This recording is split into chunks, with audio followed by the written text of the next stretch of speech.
नमस्कार दोस्तों, आपका अपना यूट्यूब चैनल देसी आरजे बी4 में एक बार से फिर से बहुत बहुत स्वागत है। दोस्तों, आज हम एक ऐसी सिरप की बात करेंगे जो काफ़ी शानदार और ज़बरदस्त रिजल्ट देने वाली है। खांसी में जो मलगम में काफ़ी ज़्यादा असरदार ये सिरप होने वाले। दोस्तों, इसकी कौन सी कंपनी की होती है, कितनी इसकी एमआरपी रेट होती है, कौन कौन से इसमें साल्ट मिले होते हैं, इन सभी के बारे में आज मैं आपको पूरी डिटेल से जानकारी दूँ। सबसे पहले इसमें कंपनी की बात कीजिए तो company Intas pharmaceutical private limited company द्वारा बनी होती है दोस्तों। और इसके बाद इसमें साल्ट की बात की जाए तो इसमें मुख्य तौर पे साल्ट में डिफेनेरिडिन जो कि 2.5 mg इसमें मिला होता है दोस्तों। इसमें 2.5 mg इसमें मिला होता है दोस्तों।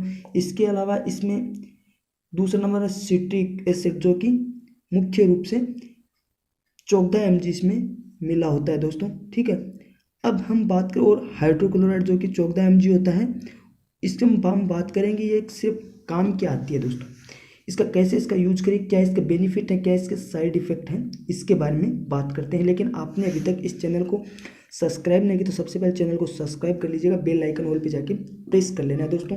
लाइक कमेंट आपको जरूर करना है दोस्तों।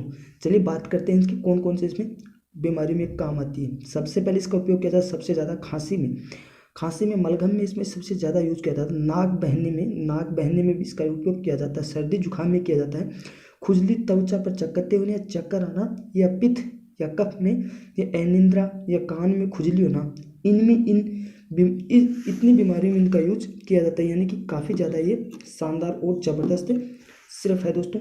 अब हम बात करेंगे इसके नुकसान क्या क्या है, यानी कि इसके साइड इफ़ेक्ट क्या क्या है। यानी कि इनमें जैसा कि मैं आपको साइड इफेक्ट के बारे में बात करूं तो मतली या उल्टी आना, घबराहट होना, तेज धड़कन या त्वचा का जलन या धुंधली दृष्टि या ऐंठन या चक्कर आना, ये इनके कुछ साइड इफेक्ट होते हैं दोस्तों। इसके अलावा दौरे आना या कब्ज होना, ये इनके कुछ और साइड इफेक्ट होते हैं दोस्तों।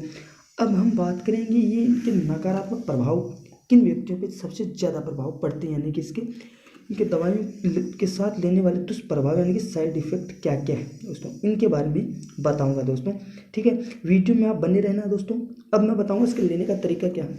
लेने व्यक्ति की पिछली जानकारी, स्वास्थ्य संबंधित जानकारी, आयु, लिंग के आधार पर ये दवाई दी जाती है दोस्तों।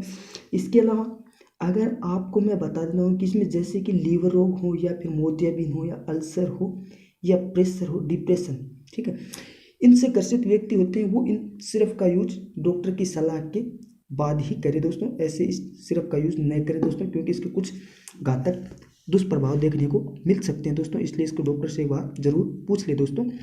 अब हम बात करेंगे इसके कुछ और, जैसे कि आखिर में कौन कौन से इसमें कुछ प्रश्न होते हैं कि ये किन को लेनी चाहिए, किन को नहीं लेनी चाहिए। ठीक है, इनके बारे में बता देता हूँ दोस्तों। इसमें कुछ वैसे साइड इफेक्ट नहीं है। जो स्तनपान कराने वाली महिलाएं हैं वो इस को यूज डॉक्टर की सलाह के अनुसार ले सकते हैं, यानी कि इसका यूज कर सकते हैं दोस्तों। और इसके अलावा जो गर्भवती महिलाएं हैं वो भी इसका यूज डॉक्टर की सलाह के अनुसार कर सकते हैं दोस्तों। अगर मेरे द्वारा दी हुई जानकारी अगर आपको अच्छी लगी हो तो आप इसे आगे से आगे शेयर, सब्सक्राइब और लाइक कमेंट जरूर करना दोस्तों। और मेरे टेलीग्राम चैनल को भी आपको ज्वाइन कर लेना दोस्तों। धन्यवाद दोस्तों। अगली वीडियो में आपसे फिर मिलेंगे दोस्तों।